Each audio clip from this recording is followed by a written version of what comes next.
Are you tired of the cookie-cutter approach to education that's stuck in the last century?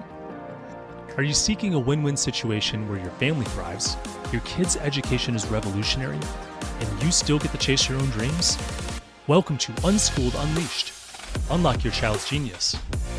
I'm your host, Matthew Jarecki, an unapologetic rebel dad and promoter of what many consider to be educational anarchy.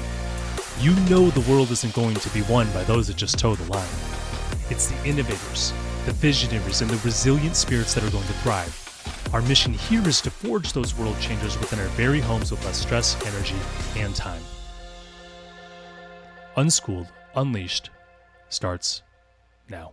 Welcome back to another fantastic episode of Unschooled Unleashed. I'm your host, Matthew Jarecki, and today we're going to talk about how to do home education when you're a busy parent.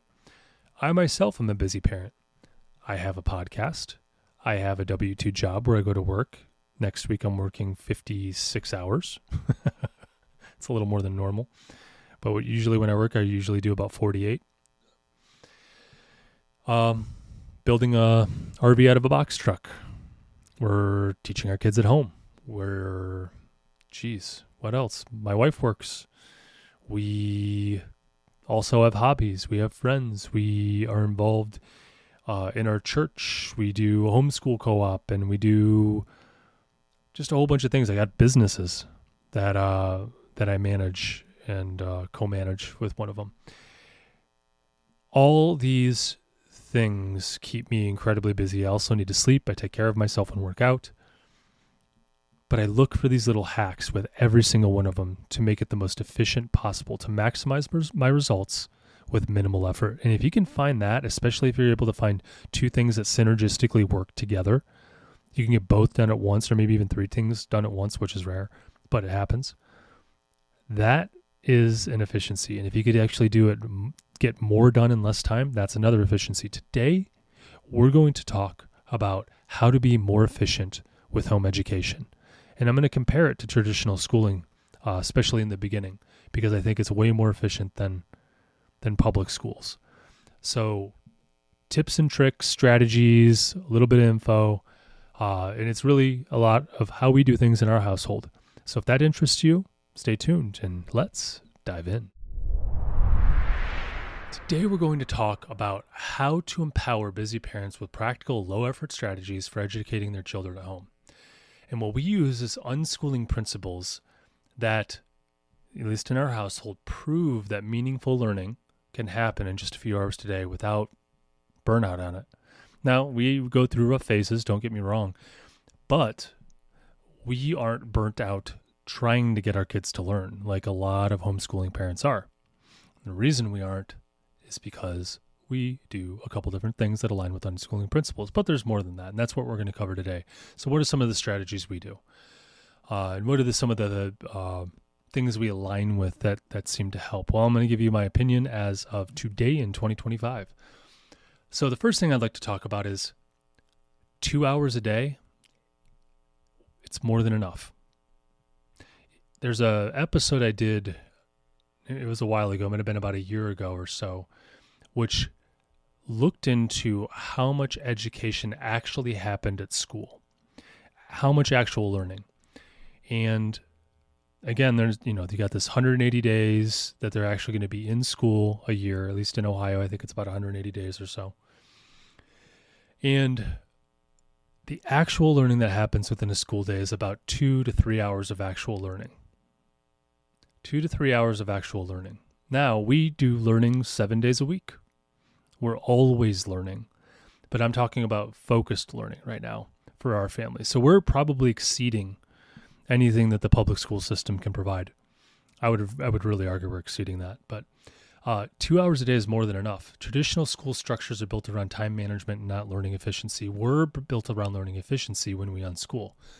Focused, interest-led learning at home is more potent than an hour of seat time in a classroom. When a kid's interested in something, when they're engaged, they absorb so much more. They're present within it. They are playing with ideas in their head. They're wanting to investigate more. They're curious. And it compounds, I think. And the more they're able to learn, the more they're able to learn. They're getting better at learning. They're able to absorb more. They're sharper. I just think that it compounds. At least that's been my experience with myself and my children. We use a lot of different strategies to be able to do this too. And as they get older, this focused time can expand more because our attentions get a little bit, what's the word? Maybe more broad? No, not more broad. They're able to extend their attentions a little bit more. Now, we start them off pretty small with focused learning, but our goal is to do about 2 hours a day of intentional learning where we're actually focusing in on something. But we'll do more than that a lot of times, but we'll do less than that sometimes, and it really doesn't matter. Because again, if we're competing with 180 days a year where they're getting 2 to 3 hours of actual learning done, so we'll assume about 2.5. If I do this all year round, and maybe I hit 3 out of 4 or 4 out of 7 days a week, and it's actual focused learning that they're able to absorb better, I think we're far out pacing traditional schools. And again, that's been my experience. So next thing I want to talk about is self-directed learning.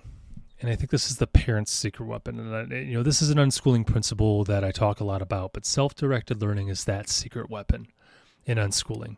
The kids are going to choose what they want to learn.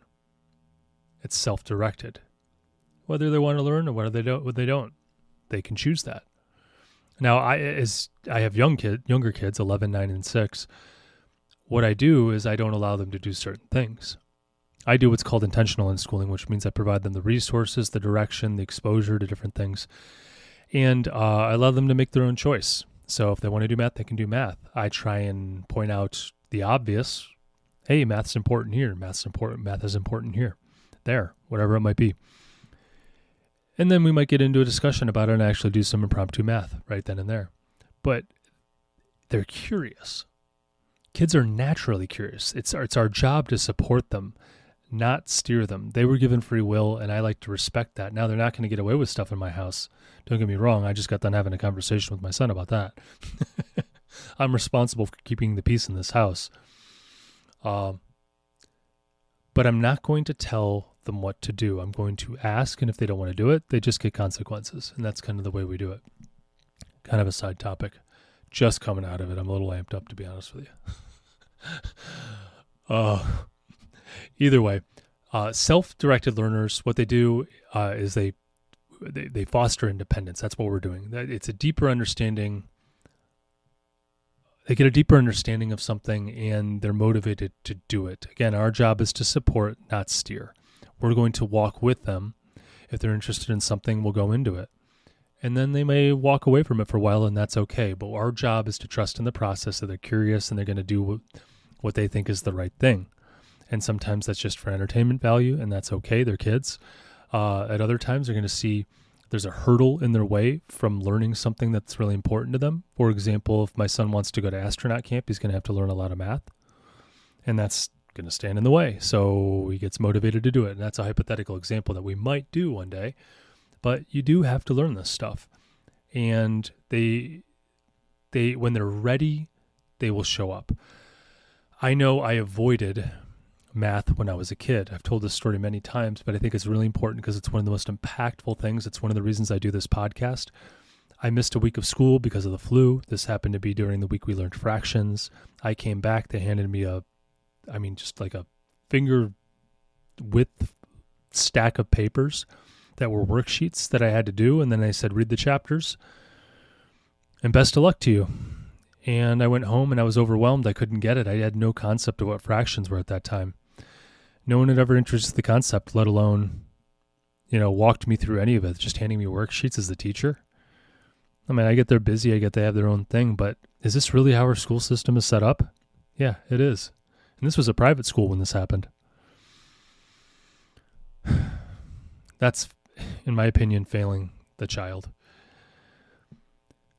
I think that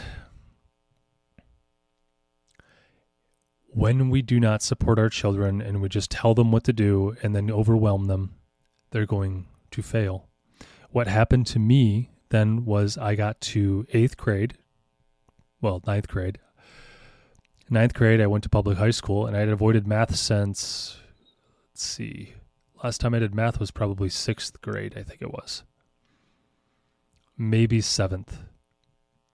Probably not, though.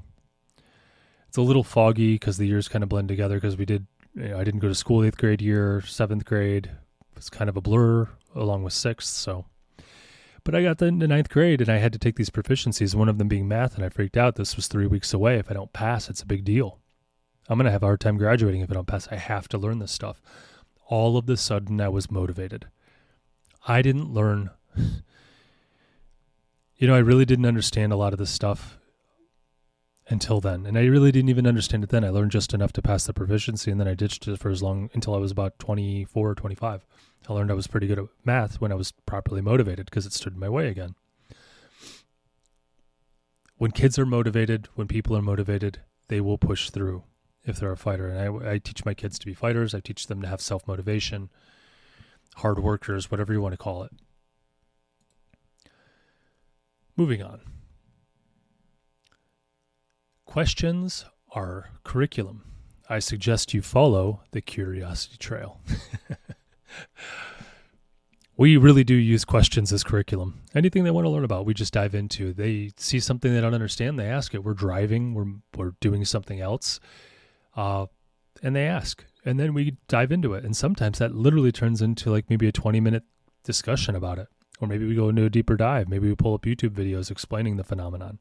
It's often physics. Like, why is that happening, Dad? I see this. Or it might be something else with money or, there's a bunch of things my kids ask about. But either way, when kids feel safe and supported, they pretty much ask nonstop questions. And this is your gold mine. Saying, hey, let's find out, especially if you don't know it. That's the thing. You don't have to know everything. Say, let's find out together. And there's so many resources online in 2025. There's no excuse. You don't have to know everything. You can learn with your kid. And I think that's the coolest thing. This is where we step aside and be the facilitator and kind of just walk alongside them. It's the, instead of authoritarian, it's authoritative teaching style where we're walking beside them. We're not an instructor telling them what to do. We're finding out together and just following our curiosity, and that's how we do things. You want to train that muscle because when you're older, you do the same thing. When you're an adult, you do have to have that. I have to push through and learn something that I might not want to learn, but there will be times for that, and they will learn that. And if they don't, then we missed the opportunities, and they need more opportunities. But they have to feel the weight of it. Either way, their questions naturally guide into deeper conversations, and I think that's a very positive thing.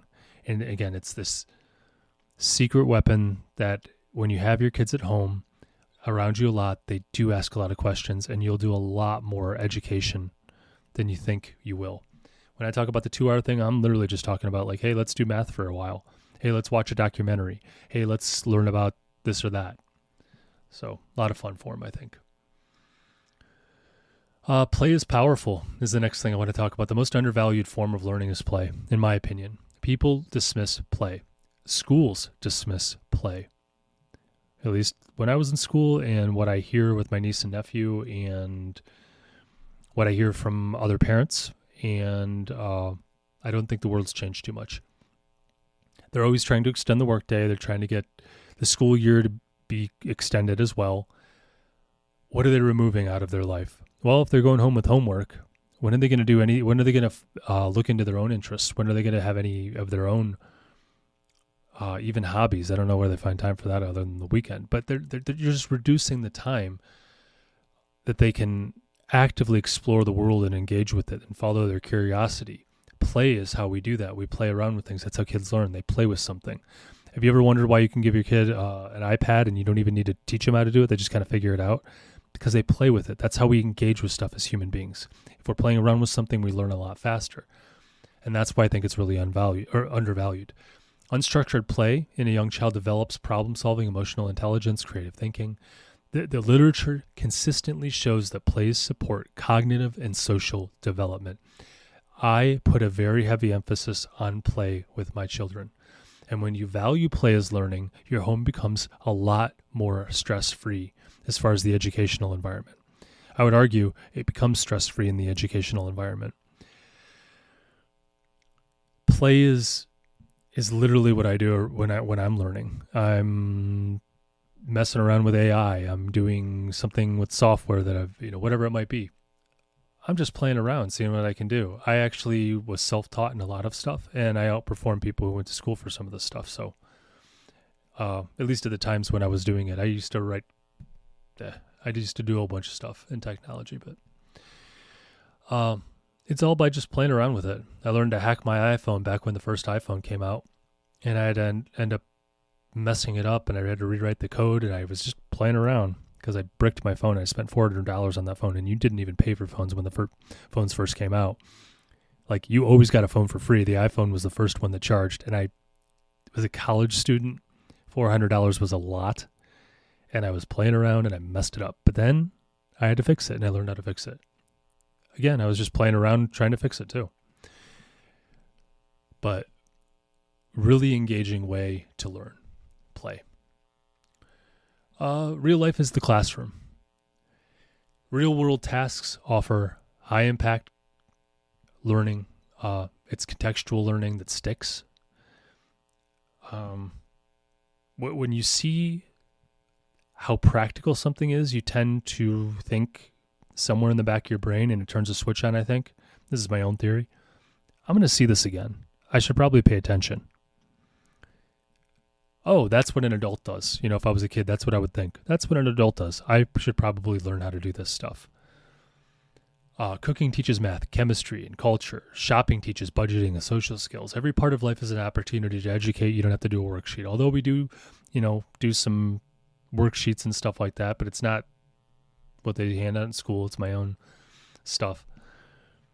We tend to try and stick in real life and make it as tangible as possible. And I think that's another very valuable thing is when the kids are with you, you show them the real world and then you teach them in that way. And there's just so many opportunities to do that, to do that. Very stress-free. Next, I want to talk about storytelling over textbooks. I love textbooks. I read textbooks for fun. I saved all my textbooks because I always thought I'd probably open them back up when I was bored one day. I haven't too often, but I got all my notes scribbled in there, and if I ever want to review something again, I can go back and actually read those, and it's probably the best bang for the buck learning I can get, in my opinion. But either way, stories are how humans have passed down knowledge for millennia. That's how we remember things. If you ever look into ancient cultures and how they remembered things, it was always a story. It was always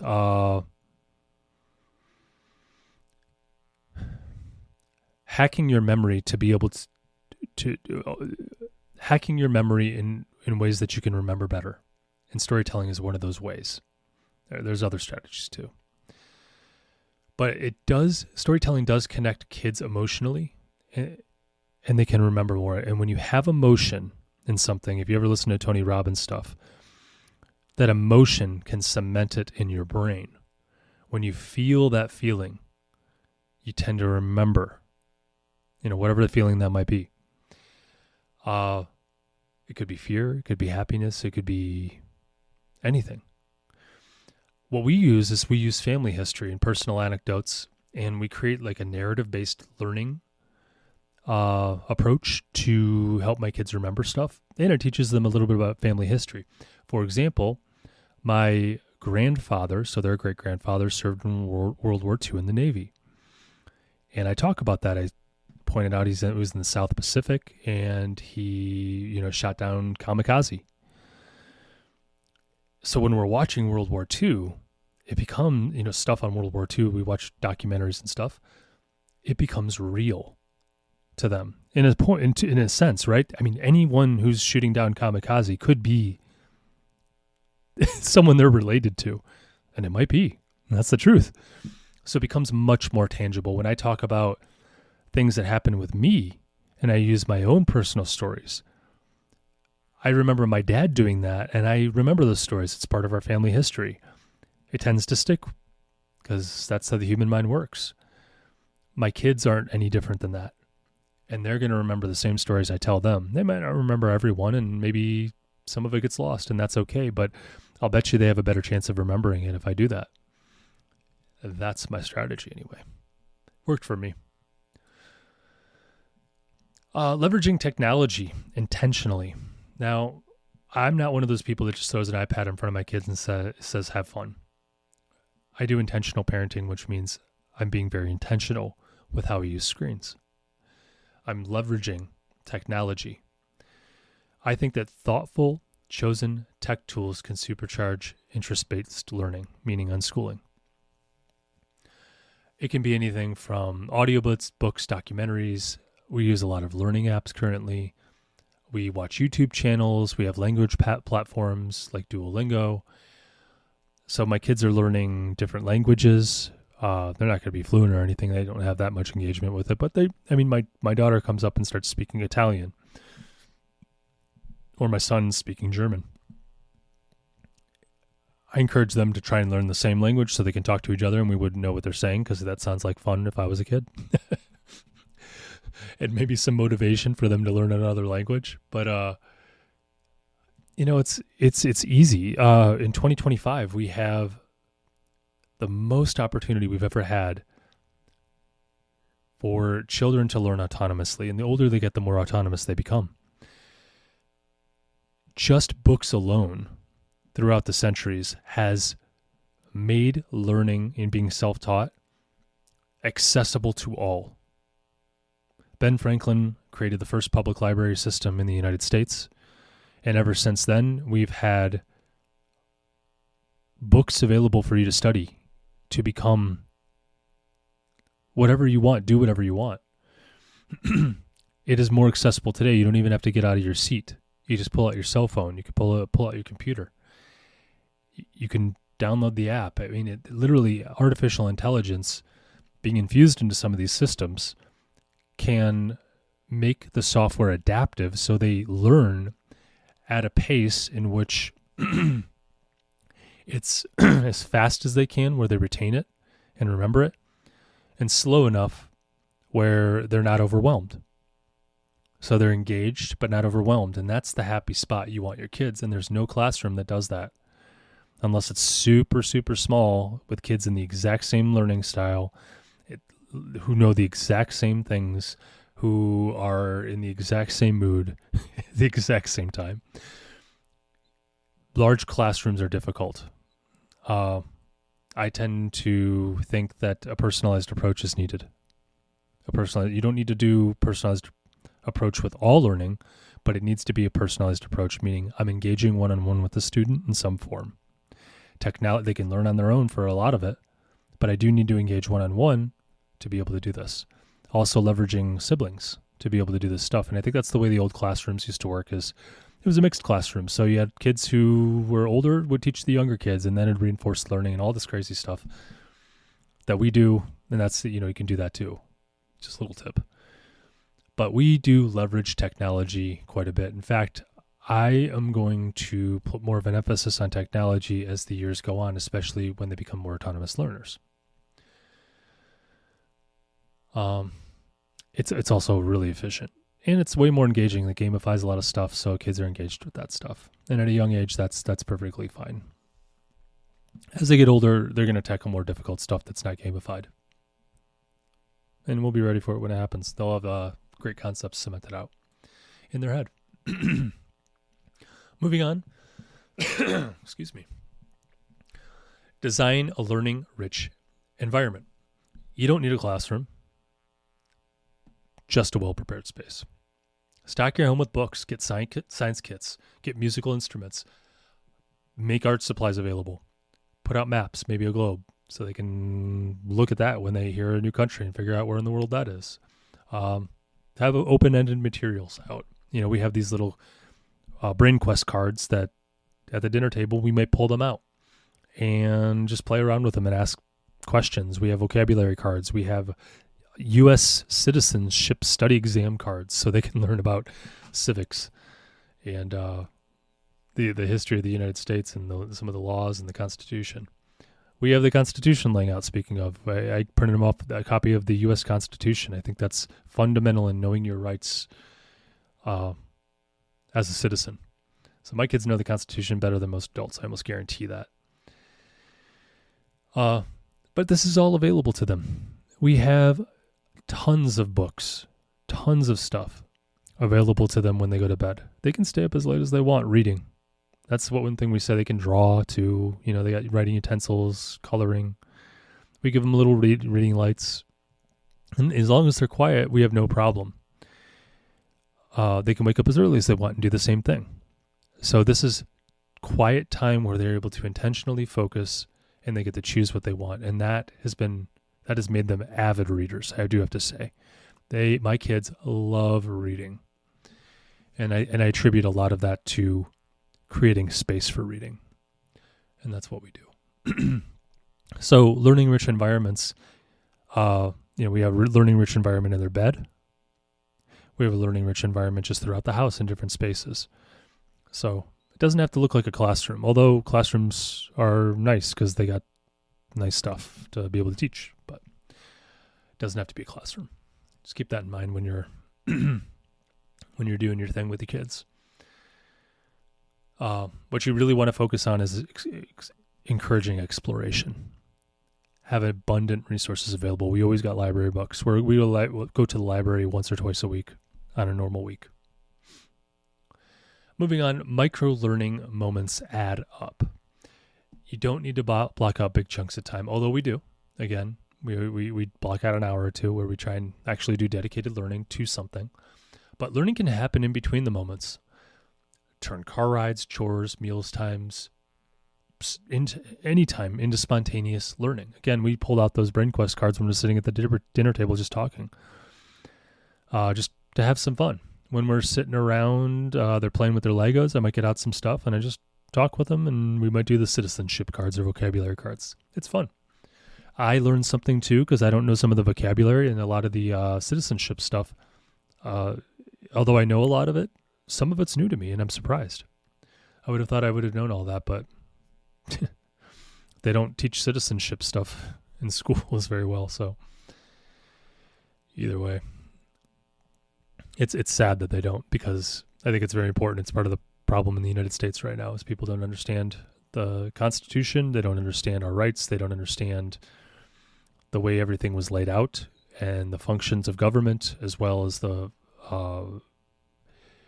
functions of the executive branch, the judicial branch, and the legislative branch, and the balance of powers and all that fun stuff. But my kids do, thank God, and hopefully that generation knows a little more than the current one. But these little micro moments compound into deep knowledge, and honestly, sometimes you're planting seeds in these little micro moments. They ask a question, you answer it, and then it begins to grow, and then it becomes a bigger question, and it turns into one of those extended learning sessions where they really want to understand it, and we're pulling up YouTubes, and we're writing stuff out, and we're doing whatever to learn it. A lot of fun. Sometimes we go to the library and find books on whatever topic it is, so that way they can leaf through it and find it to learn more about it. I know my kids, my oldest I got him a World War II book, and he loved it. He was teaching me a whole bunch of stuff. It's a textbook, but it's an engaging textbook. It's not a bland one as much. Kids like pictures and colors, so we got a lot of pictures in this one. Lastly, I want to talk about you don't have to do it alone. Again, we're talking about home education for busy parents. You don't have to do it all alone. Find a tribe. This can be online. There's plenty of unschooling communities that provide support and resources. I tend to lean on co-ops right now. That's the season we're in, where we take our kids in and someone else teaches them. They choose their own curriculum. Again, we're not against curriculum in our household. We're intentional in schoolers. We just want them to choose what they want to learn. And we do ask for a commitment for them to follow through with it. But we don't want them to hate learning, and we keep that in mind. But we get them in there. Every other week, they spend an entire morning learning about whatever their whatever they chose. One of my kids chose drama. Another one chose to learn about dinosaurs. Another one chose, I'm blanking. There was some kind of arts and craft one. Either way, they each got 3 classes. They're learning. They're coming back and now teaching us what they learned, and that's a lot of fun. And they get to do it with other kids, so it's a kind of a fun experience. They got group projects. They got some homework too, where they got to do it at home, and that creates new spaces for learning that you can jump in with them where they're responsible for it. And I think that leveraging other people's expertise in something is very helpful too. And they're building relationships, so maybe they're gaining mentors. Maybe it's extended family who you're leveraging and getting them to talk with and learn from. I know that's what we try and do. I always, if someone knows more than me on a topic, I say, hey, you know what, talk about that with uncle whoever or auntie whoever, and they, hopefully do follow up with them. But sometimes we have them call them. Hey, to ask them about that. You could do online courses. Digital content creators come up with a lot of stuff that your kids can do. Share the learning load, create a vibrant ecosystem around your kids' education, and I think you're going to be happy. So some actionable tips for you to make your busy household run a little more stress-free and efficient, and probably more impactful than regular schooling. Keep a running list of your child's interests and build activities around them. Or just make a mental note. I mean, sometimes I have to write it down because when it comes time to make decisions, I tend to forget some of these important things. Anytime you hear your child say, oh, that's interesting, or you see their eyes light up, make a note of that. When you have that hour or two of intentional time in learning, that's when you bring it up. Respond to questions with, I don't know, why don't we figure that out? Why don't we look into that together? It's going to fuel curiosity. Or you find the points in which you don't know. You can explain and say, but I don't know how this works. Do you want to find out? And then you jump in and learn all about it. You're building connections in your brain. You're growing with them. And they get to see that life growing is a lifelong thing. And I think that's very helpful. Again, modeling is very important for a child. It's important for all of us, but especially a child. Create a flexible rhythm, not a rigid schedule. When I say 1 to 2 hours, look, I like putting things in my calendar. I'm that way. I have to get something in my calendar to be able to do it. Otherwise, it just falls off my radar. But don't be rigid. You want a flexible rhythm. You want it stress-free. You're busy. You have stuff to do. You need to run to the store. You need to go do this. Something breaks in the house. You got to make it flexible. And that's why we unschool, is because it is flexible and we don't have to do a lot. And it isn't stressful. We're not behind. We're not ahead necessarily. We're right where we need to be. And I trust the system. I trust the process that we're going through, and I trust that my kids will learn how to teach themselves, because that's what I'm teaching them to do. And if I miss anything, they're going to be better at it and more prepared to teach yourself than I was, because I came out of school not knowing near what I should have. And it's almost offensive what we can graduate and not know in the United States. Schools are failing in the United States horrendously. Kids don't know how to read. They don't know how to do math, and they're graduating. How do you graduate? Beyond me. I don't like to get into that because I start to get real pessimistic, but I don't have to deal with it. That's why I took my kids out of school. Rotate materials to keep learning fresh, and the stimuli that gets them curious visible. So just put stuff out there and rotate it. Don't have it all out there all the time. Otherwise, it just tend to blend into the background. I struggle with that sometimes because I tend not to like to redo what I've already done, but it's valuable. Try educational tools like we use Duolingo. I think CuriosityStream has some nice stuff, but Khan Academy has great stuff. Even audiobooks, if they're into that, like stuff on Audible, or you can get the different apps through your public library that allows you to rent those audiobooks for free, or even the books for free. All good things. We also use, I'm a big fan of Synthesis Tutor for teaching math, and we do Synthesis Teams for teaching logic, problem solving, and teamwork, communication with other kids. Set up an invitation to learn space each week where you're doing something new and engaging, or a puzzle or a science kit. I struggle to get out the science kits. I don't know why, but I do struggle to get out the science kits. I need to do that more. Calling myself out here. And integrate learning into the family routines. So don't silo it. Don't make learning separate from regular life. Integrate it into your regular life because that's a true representation of how an adult lives. At least if you're a functional adult who is always growing, which we should be growing. We never stop growing till we die. That's they're over and over again. We get proven that the brain is malleable. We can change things. That you're never done learning, and that's one of the cool things about being a human. So, in conclusion, home education doesn't have to compete with your to-do list. We can be successful, hardworking people who are devoted to something outside of our education, our kids' education. But still get fantastic results. So with 2 hours, a curious kid, and a home designed for exploration, I believe you can raise lifelong learners without getting burnt out. So unschooling is not just doable. I think it's the most efficient, flexible, and fulfilling way to educate your kids while living a full life. So with that, I'm going to end today's episode. So stay curious, stay unschooled, and stay away from the algebra nightmares. I'll catch you in the next episode.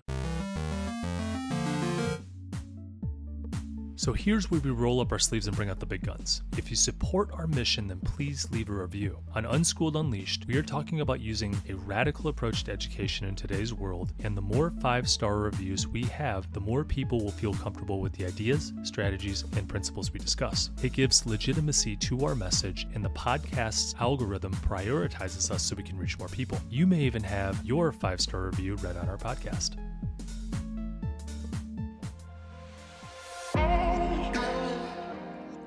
Before I let you go, I have to pause and say this from the bottom of my heart. Thank you. Your presence here is the fuel that ignites this movement. I am incredibly moved that you trust in us enough to click play. You, my friends, are the caped heroes in this story, the guardians of your family's learning journey, and a beacon of hope for your community. Be bold. Do what you think is best for you and your family. Thanks again for tuning in and taking this courageous leap outside of the box for this educational revolution. Welcome to the front line.